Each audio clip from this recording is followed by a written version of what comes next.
E aí, meus amigos, tudo bem? Como é que vocês estão? Enfrentando esses dias chuvosos, enfrentando esse período de isolamento com força e determinação? Espero que sim, vejam. A gente vai passando o tempo, a gente ainda meio que segregado, e não é difícil, não é incomum que o mau ânimo tome conta da gente, né? Mas a gente não pode deixar que isso aconteça. Temos que reagir. Toda vez que o mau ânimo, que o desânimo bater nas nossas portas, bater as portas dos nossos corações e dos nossos corpos, nós nos defenderemos ou seja, num lazer, vendo uma televisão, trocar alguma conversa, ainda que virtual, com uma pessoa querida, ou, ruim de tudo, a gente vai estudar para o concurso, que tem que servir, pelo menos ainda, de elemento para que a gente continue focado em dias melhores. Beleza? Então, eu acho que o estudo para o concurso ainda há de ser uma boa forma da gente ter não só esperança, mas a certeza de que dias melhores virão. Maravilha? Vamos conversar sobre o aproveitamento hoje? Bem, o aproveitamento ele tem sede tanto na Constituição da República quanto no nosso Estatuto. Na Constituição ele está previsto no artigo 41, parágrafo 3º. Já no nosso Estatuto dos Servidores do Estado do Rio de Janeiro, para ser preciso no Decreto 2479 de 79, ele tem previsão nos artigos 45 e seguintes do Decreto 2479. Beleza? Então, sede constitucional do nosso Instituto, o aproveitamento, 41, parágrafo 3º da Constituição, previsão legal estadual, Decreto 2479, artigos 45 e seguintes. Vejam, diz a Constituição, reza a Constituição, no artigo 41, parágrafo 3º, extinto o cargo ou declarada sua desnecessidade, o servidor estável ficará em disponibilidade com remuneração proporcional ao tempo de serviço até o seu adequado aproveitamento. Repito a ideia. Extinto o cargo ou declarada sua desnecessidade, o servidor estável ficará em disponibilidade com remuneração proporcional ao tempo de serviço até o seu adequado aproveitamento. A definição de aproveitamento me parece que é a mais simples de todas, né? A gente pode definir o aproveitamento como o retorno à atividade do servidor em disponibilidade. Veja, aproveitamento seria o retorno à atividade do servidor em disponibilidade. Mas, de verdade, isso não te diz nada, né? Ah, Marcelo, é o cara que estava em disponibilidade e conseguiu voltar para a ativa, conseguiu retornar ao trabalho. Maravilha. Mas a dúvida que vem é, quando que ele vai parar em disponibilidade? E tomem cuidado, quando eu falo em disponibilidade, eu não estou falando em punição ao servidor. A disponibilidade é uma das duas formas de inatividade que a Constituição prevê em relação ao servidor. Para a Constituição, são dois inativos no serviço público: os aposentados e os disponíveis. Quando a Constituição fala conosco do aposentado, ela usa as expressões tempo de contribuição e remuneração. Quando a Constituição fala conosco do disponível, ela usa as expressões tempo de serviço e remuneração. Marcelo, se os dois são inativos, por que a Constituição ela trata, pelo menos terminologicamente, diferente esses dois inativos? É bem simples a gente entender. O inativo aposentado, ele tende a ficar nessa situação até para sempre. O inativo disponível, ele tende àquela situação ser provisória. Ou seja, ele não vai ficar disponível, pelo menos como regra, para sempre. Marcelo, tende? Eu explico por quê. A minha situação de disponibilidade, ela tende a não ser permanente, porque a regra é que, quando possível, eu seja aproveitado. Veja a tua definição de aproveitamento. Aproveitamento é o retorno à atividade do servidor em disponibilidade. Essa é o caminho normal da criatura que vai parar em disponibilidade. É que ele vem um dia a ser aproveitado. Mas vejam, e o disponível? E o aposentado? Depois que eu vou à inatividade pela aposentadoria, eu tendo a permanecer naquela situação até a minha morte. Mas, Marcelo, não é sempre que eu serei aproveitado? Não, se eu morrer durante o período que eu estou em disponibilidade, eu fiquei em disponibilidade para sempre, até o fim da minha vida.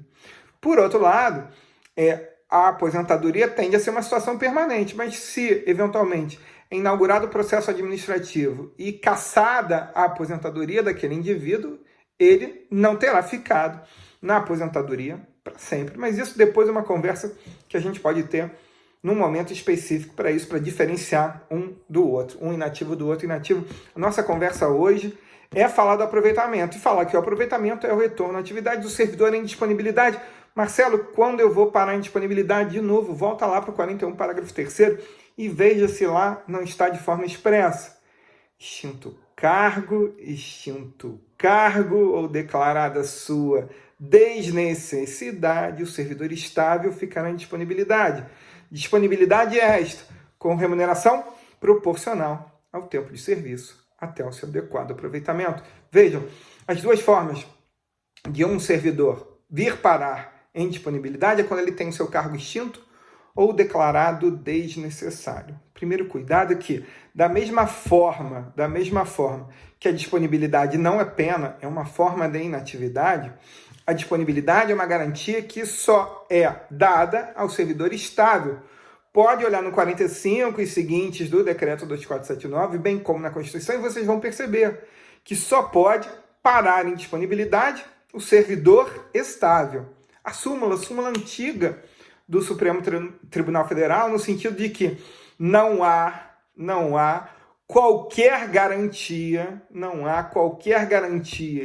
contra a extinção do seu cargo, não há qualquer garantia contra a extinção do seu cargo de servidor não estável.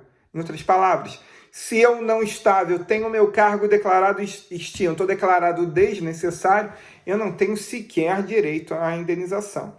Marcelo, então veja, eu não sou estável, tenho meu cargo declarado extinto, meu cargo declarado desnecessário. Está acontecendo uma vacância na minha situação? Não. Vacância acontece quando o ocupante do cargo desaparece. Mas o cargo permanece. Vejam, na disponibilidade, desaparece o próprio cargo, com ou sem ocupante. Logo, eu não posso falar em vacância de cargo público.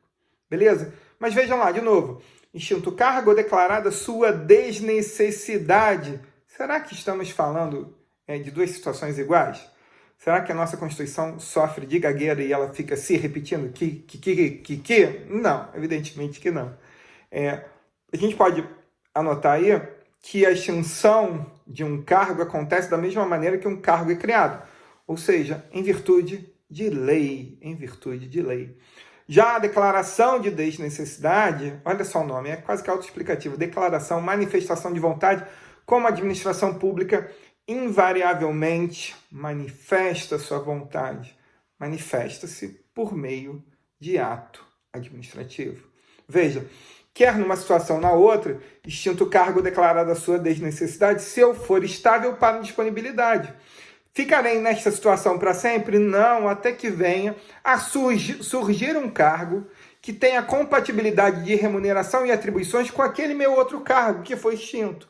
E aí sim, por haver esta compatibilidade, quer de remuneração, quer de atribuições, eu, que estava em disponibilidade, retornarei à atividade para ser investido no novo cargo. Percebam, seria isto, então, hipótese de violação ao artigo 37, inciso 2 da Constituição, que exige que, para que eu me invista em qualquer cargo público, precise ser aprovado em concurso público de provas ou de provas e títulos? Vejam, não há que se falar em inconstitucionalidade do Instituto do Aproveitamento, uma vez que ele tem sede na própria Constituição. Mais que isso, né? Sede desde a redação, desde a versão originária, né? Desde o texto originário da Constituição de 88. Como se falar de uma norma originária da Constituição inconstitucional? Óbvio que isso não existe. Mas o que a gente pode dizer é o seguinte, que a regra para ser provido, para ser investido num cargo público, é o concurso público. Exceção, a primeira, aproveitamento. seria uma forma de provimento derivado em cargo público sem a realização de concurso público. Tranquilo? Beleza até a ideia até aqui? Mas, pois bem, vejam, eu sou estável, tenho meu cargo extinto ou declarado desnecessário para indisponibilidade e vou para casa. Vou para casa, triste, porque, poxa, depois de tantos anos trabalhando no serviço público, agora sou disponível, agora não sou mais necessário. Pior, né? Com a remuneração proporcional ao tempo de serviço. Aí, imaginem vocês que para aplacar a minha dor, resolvo eu, assinar um super pacote de internet, um outro super pacote de campeonatos de futebol pelo mundo, né? Esses canais de streaming de futebol, e eu começo a assistir futebol iraquiano, futebol tailandês, enfim. Compro um sofá mega confortável, um estoque limitado de Coca-Cola, e com uma semana na nova vida, já estou completamente adaptado a essa situação. Tranquilo? Feliz na minha inatividade. Pergunto a vocês, caso venha uma convocação para que eu seja aproveitado em novo cargo, eu, Marcelo, tenho faculdade de assumir o novo cargo ou serei obrigado a entrar em exercício no prazo legal? Vejam, não há faculdade alguma minha, deverei eu entrar em exercício no prazo legal. Vale a anotação aí, o prazo legal que o servidor em disponibilidade tem para entrar em exercício no novo cargo é de 30 dias, prazo de 30 dias. Maravilha? Marcelo, e se você, mesmo assim, mesmo sabendo que é obrigado a entrar em exercício, deixa escoar esse prazo de 30 dias e não entra em exercício, o que acontecerá? Será contra o Marcelo inaugurado um processo administrativo disciplinar cuja penalidade será a cassação da disponibilidade. Cassação da disponibilidade. Tranquilo? Beleza? Último cuidado acerca da disponibilidade é o seguinte: toda vez que houver mais de um concorrente, dois servidores que estejam em disponibilidade, ou seja, mais de um concorrente, para uma única vaga de aproveitamento, terá preferência aquele que está há mais tempo em disponibilidade. Belezinha? Tranquilo? Forte abraço para todos, excelente Páscoa, muito chocolate para vocês, mas o mais importante é que vocês se lembrem quem é o verdadeiro homenageado desse domingo de Páscoa, tá certo? Forte abraço para todo mundo, fiquem com ele.